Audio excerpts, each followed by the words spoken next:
Bienvenida a un nuevo capítulo de Tecnología con Tetas, el podcast para apasionadas de la tecnología, que vamos a cambiar el sector, el mundo y la sociedad entera. Hoy voy a hacerle un homenaje a Amparo, alumna de la edición 2 de la certificación, porque el otro día me soltó una frase que me encantó. De hecho, la he usado para podcast, para post, porque me pareció espectacular. Así que, Amparo, un homenaje desde aquí. Y Amparo me dijo, es que yo lo que quiero es vivir y no sobrevivir. Y me pareció como en 4 palabras, de las cuales 2 son muy cortas, expresar todo un concepto que hoy quiero comentarte en este capítulo.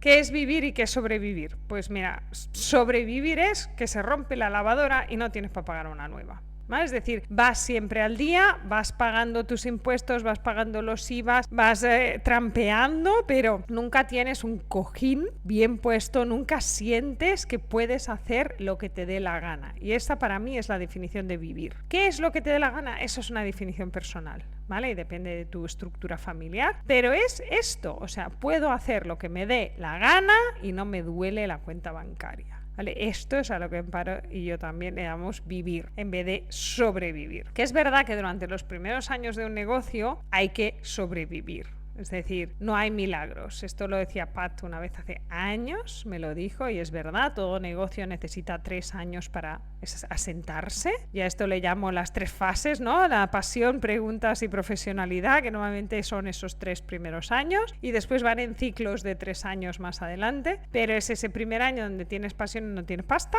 es así. Luego pasa ese segundo año donde empiezas a tener pasta, pero te generan muchas preguntas, ¿vale? Porque es como no ves si acabas de arrancar, si no, si vas por el buen camino, si esto que estás haciendo te va a llevar a donde tú querías, y finalmente llegas a la fase de profesionalidad donde sabes vender, sabes cómo funciona, sabes hacer precios, y entonces la cosa rula. Pero en esos 2 primeros años, si tienes ahorros, no tanto en el primero como en el segundo, pero el segundo es un año muy jodido. Una de las preguntas principales de este segundo año es, ¿vale la pena todo esto? ¿Me voy al Mercadona? ¿Vale? Entonces, por esto, este capítulo de vivir versus sobrevivir, sobre todo en fase preguntas. ¿Cómo pasar de sobrevivir a vivir? Uno, currando mucho. Es decir, sentadita en tu casa no va a pasar. Yo te diría, sobre todo, que hagas un plan, ¿vale? Esto hacemos con las alumnas que vienen a puesta a punto. Hacemos un plan a 12 meses. Cada 3 meses hacemos un plan a 12 meses. Y eso para mí es vital. Que el plan no sea lo hago en enero y lo dejo ahí, sino que el plan mínimo lo revises cada 6 meses, porque con las cosas que has aprendido tienes que cambiar estrategias. Entonces, plan a 12 meses, y la normativa es no puedes poner más de 3 acciones en cada mes. Si tus días no son infinitos, esto no es el multiverso, no puedes multiplicar las horas. Entonces prefiero que hagas un plan concreto, es decir, 1/3 de mi tiempo va a ir a atender clientes que ya tengo vendidas, igual es 2/3, ¿vale? Pero normalmente en esta fase suele ser como la mitad del tiempo. Así que yo pongo 1/3, tercio mitad, voy a dedicar un 20-30% a vender porque necesito facturar más, y te queda pues un ratico para hacer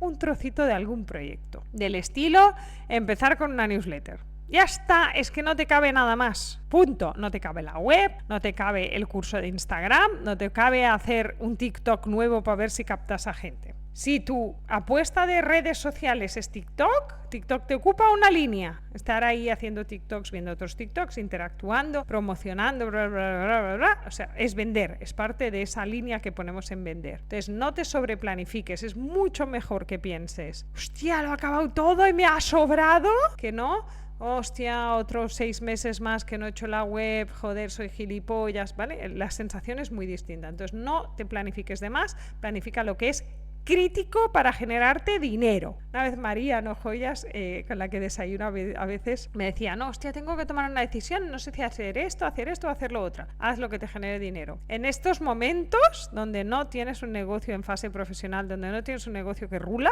la prioridad es clara. Lo que pasa es que la prioridad es lo que no te gusta, que es salir y vender. Pero esta prioridad, la diferencia entre sobrevivir y vivir es ingresar pasta. Para ingresar pasta necesitas venderla. Con lo cual, haz un plan, incluye 20-30% de tareas de ventas y promoción todos los meses, y verás cuando poco a poco van saliendo las cosas, van incrementándose, va incrementándose la visibilidad y empiezas a salir del sobrevivir para llegar al vivir. Si aún así trabajas mucho, vendes mucho y estás en modo sobrevivir solo, que también pasa, entonces es un problema de precios. problema grave que va a acabar contigo, seguramente si no le pones remedio ya. Es decir, si facturas un montón y no te queda margen, tienes un problema gravísimo de precios, pero este es mucho más fácil de arreglar. Es decir, si yo ya estoy vendiendo un montón, subo precios, se me van a caer clientes, pero ya está. Es decir, yo recuerdo el momento de pasar de 40 euros la hora a 80, hubo muchos clientes que se cayeron, pues que claro, solo necesitaba trabajar la mitad para ganar lo mismo. Así que subir precios en estos casos donde trabajas mucho, tienes la agenda llena y solo llegas a sobrevivir, es subida radical. Yo en ese momento fue 2018 y tuve que hacerlo porque no tenía más horas y no tenía pasta en el banco. Así que haz un plan, no te sobreplanifiques, ejecuta cual apisonadora y mide resultados, ¿vale? Y al cabo de 6 meses te planteas cuánta inversión he hecho en este tema y cuánta pasta me ha rentado. Si no me ha salido suficiente dinero, tendrás que decidir si en los siguientes 6 meses insistes o desistes. Si te parece una buena estrategia, es decir, una estrategia que te ha traído como muchos clientes interesados, pero no las has acabado de cerrar, date 6 meses más. Mejora el proceso de venta, cambia. Si tienes el método, vete al método, busca el guión, practica con una amiga, ¿vale? Que te haga de clienta gilipollas, ¿no? Que te haga preguntas difíciles, porque toda esta práctica, si están entrando gente interesada en comprar, seguramente puedas mejorar el proceso de venta y vendas más. Así que hay que valorar dónde está el fallo de cada una de estas cosas. Y a partir de ahí, decidir qué vas a hacer en los próximos 6 meses. Si nunca te has hecho un plan a 12 meses, te recomiendo muy mucho que lo hagas y que lo hagas a la baja. Es decir, quitando muchas cosas en vez de metiendo mucha presión sobre ti misma. Y si quieres saber más cosas sobre cómo hacer un plan, cómo saber cuántos proyectos tienes que vender, te invito a venirte a mi membresía Motor Infinito, el sitio donde creamos más energía de la que consumimos para funcionar, donde se mueven proyectos, colaboraciones y además tienes paso a paso explicado cómo hacer un plan, cómo calcular tu precio hora, cómo hacer tu plan y número mágico de proyectos que tienes que vender al año. Así que te veo ahí adentro, tienes toda la info en mi web o en mi perfil de Instagram y yo te escucho la semana que viene en un nuevo capítulo de Tecnología con Tetas, el podcast para apasionadas de la tecnología que tenemos ganas de cambiar el mundo.